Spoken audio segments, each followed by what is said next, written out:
Hitman Rohit Sharma ಎಲ್ಲೋ ಏನೋ ವಿದಾಯದ plan ಮಾಡ್ತಾ ಇದ್ದಾರೆ ಫ್ರೆಂಡ್. ಯಾಕಪ್ಪ ಅಂದರೆ ಮೊನ್ನೆ ನಡೆದಂಥ ಮೆಲ್ಬೋರ್ನ್ ಬಾಕ್ಸಿಂಗ್ ಡೇ ಟೆಸ್ಟ್ನಲ್ಲಿ ಭಾರತ ಹೀನಾಯವಾಗಿ ಸೋಲ್ತು.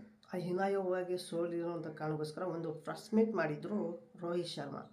ಆ ಪ್ರೆಸ್ ಮೀಟ್ನಲ್ಲಿ ಎಲ್ಲೋ ಏನೋ ವಿದಾಯದ ಸೂಚನೆ ಕೊಡ್ತಿರು ಫ್ರೆಂಡ್. ಹೇಗಪ್ಪ ಅಂದರೆ ಅವ್ರ ವಿದಾಯ ಹೇಗಿರ್ತದೆ ಅಂದರೆ, ಈಗ ಈ ಒಂದು ಸರಣಿ ಏನಾದರೂ ಗೆದ್ದರೆ ಇಂಡಿಯಾ ಆರಾಮಾಗಿ ಕ್ವಾಲಿಫೈರ್ ಆಗಿತ್ತು. ಈ ಒಂದು ಸರಣಿ ಆಲ್ರೆಡಿ ಕೈ ಬಿಟ್ಟಿದೆ ಫ್ರೆಂಡ್. ಟೋಟಲ್ ಆಗಿ ಒಂದು ಇಂಡಿಯಾಕ್ಕೆ ಕೂಡ ಸರಣಿ ಬರಲ್ಲ ಯಾವುದೇ ಕಾರಣಕ್ಕೂ. ಏನಪ್ಪ ಅಂದರೆ ಡ್ರಾ ಮಾಡ್ಕೋಬೋದು ಅಷ್ಟೇ, ಲೆವೆಲ್ ಮಾಡ್ಕೋಬೋದು, 2-2 ಲೆವೆಲ್ ಮಾಡ್ಕೋಬೋದು, ಅಥವಾ ಡ್ರಾ ಮಾಡಿದರೆ ಕೂಡ ಆಸ್ಟ್ರೇಲಿಯಾಗೆ ಕಪ್ ಹೋಗುತ್ತೆ. ಈ ಒಂದು ಟೆಸ್ಟ್ ಚಾಂಪಿಯನ್ಶಿಪ್ಪಿಂದ ಈಗ ಹೇಗಾಗುತ್ತೆ ಅಂದರೆ, ವರ್ಲ್ಡ್ ಟೆಸ್ಟ್ ಚಾಂಪಿಯನ್ಶಿಪ್ ಏನಾದರೂ ಇಂಡಿಯಾ ಕ್ವಾಲಿಫೈರ್ ಆಗಬೇಕಂದ್ರೆ ಇನ್ನೊಬ್ಬರ ಮೇಲೆ ಡಿಫೆಂಡ್ ಆಗುತ್ತೆ. ಆಲ್ರೆಡಿ ಇಂಡಿಯಾ 5ನೇ ಟೆಸ್ಟ್ ಮ್ಯಾಚ್ ಗೆಲ್ಲಬೇಕು. ಆಮೇಲೆ ಶ್ರೀಲಂಕಾ ವಿರುದ್ಧ 2 ಮ್ಯಾಚ್ ಆಸ್ಟ್ರೇಲಿಯಾ ಸೋಲ್ಬೇಕು. ಆದರೆ ಮಾತ್ರ ಇಂಡಿಯಾ ಕ್ವಾಲಿಫೈರ್ ಆಗುತ್ತೆ ವರ್ಲ್ಡ್ ಟೆಸ್ಟ್ ಚಾಂಪಿಯನ್ಶಿಪ್ಗೆ. ಈ ಒಂದು ಕ್ವಾಲಿಫೈರ್ ಆಗಲ್ಲ ಅನ್ನೋದು ಆಲ್ರೆಡಿ ರೋಹಿತ್ ಶರ್ಮಾ ಎಲ್ಲೂ ಕೂಡ ಸ್ವಲ್ಪ ಸಿಗ್ನಲ್ ಗೊತ್ತಾಗಿದೆ ಅವರಿಗೆ.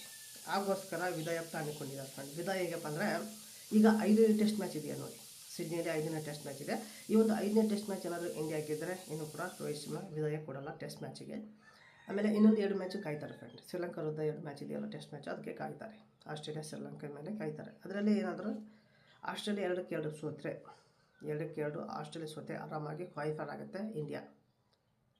ಆಮೇಲೆ ಆ ಒಂದು ಟೆಸ್ಟ್ ಚಾಂಪಿಯನ್ಶಿಪ್ನ ಆಡಿ ಅಲ್ಲಿಗೆ ವಿದಾಯ ಕೊಡ್ತಾರೆ. ಇಲ್ಲಪ್ಪ ಅಂದರೆ ಇವು 2 ಟೆಸ್ಟ್ ಮ್ಯಾಚ್ನಲ್ಲಿ ಆಸ್ಟ್ರೇಲಿಯಾ ಗೆದ್ದರೆ ಇಂಡಿಯಾ ಟೆಸ್ಟ್ ಚಾಂಪಿಯನ್ಶಿಪ್ಪಿಂದ ಹೊರಗೋಗುತ್ತೆ. ಆಮೇಲೆ ರೋಹಿತ್ ಶರ್ಮಾ ರಿಟೈರ್ಡ್ ಕೊಡುವಂಥ ಚಾನ್ಸಸ್ ಆಲ್ರೆಡಿ ಸೂಚನೆ ಕೊಟ್ಟಿದ್ದಾರೆ.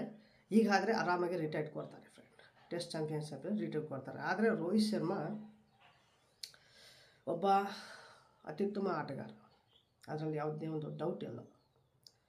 ಏನಪ್ಪ ಅಂದರೆ, ಈ ಒಂದು ಟೆಸ್ಟ್ 2 ಸೀರೀಸ್ ಸೋತಿದೆ ಅನ್ನೋ ಉದ್ದೇಶಕ್ಕೆ ಅವರು ಬೇಜಾರಾಗಿರ್ಬೋದು. ಆದರೆ ಕೆಲವಷ್ಟು ಪಂದ್ಯಗಳನ್ನು ಗೆಲ್ಲಿಸಿದ್ದಾರೆ, ಇಂಡಿಯಾಕ್ಕೆ ಕೊಡುಗೆ ಕೊಟ್ಟಿದ್ದಾರೆ. 2024ರಲ್ಲಿ ಅವರು ಒಂದು ಟೋಟಲ್ಲಾಗಿ ಒಂದು 13 ವರ್ಷ ಆಗಿತ್ತು test 2020 world cup India win ಆಗಿ. ಆ ಒಂದು ವಿನ್ ಮಾಡಿಕೊಟ್ಟಿದ್ದಾರೆ ಫ್ರೆಂಡ್ ಕ್ಯಾಪ್ಟನ್ಶಿಪ್. ಅದೇ 2 ಸರಣಿ ಸೋತಗೋಸ್ಕರ ವಿದಾಯ ಕೊಡ್ತಾರೆ ಅನ್ನೋದು ಇದೆಯಲ್ಲ, ಅದು ತಪ್ಪು. ಅದಕ್ಕೋಸ್ಕರಲ್ಲ, ಯಾಕಪ್ಪ ಅಂದರೆ ಆಲ್ರೆಡಿ ಅವರು ಇಂಡಿಯಾಕ್ಕೆ ಆಡ್ತಾ ಬಂದು ಆಲ್ರೆಡಿ ಒಂದು 15-16 ವರ್ಷ ಆಗಿದೆ ಫ್ರೆಂಡ್. 2007ರಲ್ಲಿ ಅವರು ಬಂದಿದ್ದಾರೆ. 7 ಅಂದರೆ ಒಂದು 17 ವರ್ಷ ಆಯಿತು ಅವರು ಇಂಡಿಯಾಗೆ ಬಂದು. ಆ ಕಾರಣಕ್ಕೋಸ್ಕರನೂ ಕೂಡ ಯಂಗ್ಸ್ಟಾರ್ ಕೂಡ ಬರಲಿ, ಹೊಸ ಪ್ರತಿಭೆ ಬರಲಿ ಅನ್ನೋ ಉದ್ದೇಶಕ್ಕೆ ಅವರು ವಿದಾಯ ಕೊಡ್ತಿದ್ದಾರೆ. ಯಾಕಂದರೆ ಇಂಡಿಯಾದಲ್ಲಿ ಆಲ್ರೆಡಿ ಹೇಳ್ಕೊಂಡ್ರೆ ಭಾಳ ಆಟಗಾರರು ಇದ್ದಾರೆ ಫ್ರೆಂಡ್. ಟೋಟಲಾಗಿ 140 ಕೋಟಿ ಜನದಲ್ಲಿ ಟೋಟಲಾಗಿ ಹೇಗೆ ಬೇಕು ಆಡೋರು ಅದಾರೆ. ಅವ್ರಿಗೆ ಚಾನ್ಸ್ ಸಿಗಲಿ ಅನ್ನೋ ಉದ್ದೇಶಕ್ಕೆ ಕೊಡ್ತಿದ್ದಾರೋ ಅಥವಾ ಮೇಲಿಂದ ಪ್ರೆಷರ್ ಬರ್ತಾಯಿದೆ ಅಂತ ಕೂಡ ಗೊತ್ತಿಲ್ಲ. ನನಗನ್ಸುತ್ತೆ ಇವರು ಲಾಂಗ್ ಟೈಮ್ ಆಯಿತು ಆಡ್ತಾಯಿದ್ದು. ಆಲ್ರೆಡಿ ಒಂದು 2020 ಕೊಟ್ಟಿದ್ದಾರೆ. ಈಗ ಟೆಸ್ಟ್ನಲ್ಲಿ ಕೊಟ್ಟು ಒಂದೇ ಉಳಿಸ್ಕೊಳ್ತಾರೆ ಅಂದ್ಕೊತೀನಿ ಫ್ರೆಂಡ್. ನೋಡೋಣ ಫ್ರೆಂಡ್. ಇನ್ನೂ ಕೂಡ 3 ಮ್ಯಾಚ್ ಆದ್ಗೆಟ್ಗೆ ಆವಾಗ ಇಂಡಿಯಾ ಕ್ವಾಲಿಫೈರ್ ಆಗುತ್ತೆ ಅನ್ನೋದು ಕೂಡ ಗೊತ್ತಾಗುತ್ತೆ. ಆಮೇಲೆ ರೋಹಿತ್ ಶರ್ಮನೂ ಕೂಡ ಅವಾಗ ಗೊತ್ತಾಗುತ್ತೆ ಫ್ರೆಂಡ್ ಏನು ಮಾಡ್ತಾನೆ ಅನ್ನೋದು. ನಾನು ಅನಿಸುತ್ತೀನಿ ಏನಾರು ಮಾಡಿ ಆಸ್ಟ್ರೇಲಿಯಾ ವಿರುದ್ಧ ಇಂಡಿಯಾ ಒಂದು ಮ್ಯಾಚ್ ಗೆಲ್ಲಿ, ಆಸ್ಟ್ರೇಲಿಯಾ ಶ್ರೀಲಂಕಾ ಮ್ಯಾಚ್ ಗೆಲ್ಲಿ ಅಂದ್ಕೊಳ್ತಿದ್ದೀನಿ. ನೋಡೋಣ ಫ್ರೆಂಡ್ ರಿಸಲ್ಟ್ ಏನಾಗುತ್ತೆ ಅನ್ನೋದು. ಆದರೆ ನಾವು ಹೇಳ್ದಾಗ ಆಗಲ್ಲ, ಪರ್ಫಾರ್ಮೆನ್ಸ್ ಬರಬೇಕು. ಪರ್ಫಾರ್ಮೆನ್ಸ್ ಬಂದರೆ ಮಾತ್ರ ಈ ಒಂದು ಟೆಸ್ಟ್ ಚಾಂಪಿಯನ್ಶಿಪ್ಪಿಗೆ ಕ್ವಾಲಿಫೈರ್ ಆಗುತ್ತೆ. ಏನಾಗುತ್ತೆ ಅಂತ ಹಾಗೆ ನಿಮಗೆ ಏನಿಸುತ್ತೆ ಕಮೆಂಟ್ ಮೂಲಕ ತಿಳಿಸಿ ಫ್ರೆಂಡ್. ರೋಹಿತ್ ಶರ್ಮಾ ಕ್ಯಾಪ್ಟನ್ ಆಗಿ ಸಕ್ಸಸ್ ಕಂಡಿದ್ದಾರೆ. ಈಗ ರಿಟೈರ್ಡ್ ಕೊಡುವಂಥ ಚಾನ್ಸಸ್ ಇದೆ.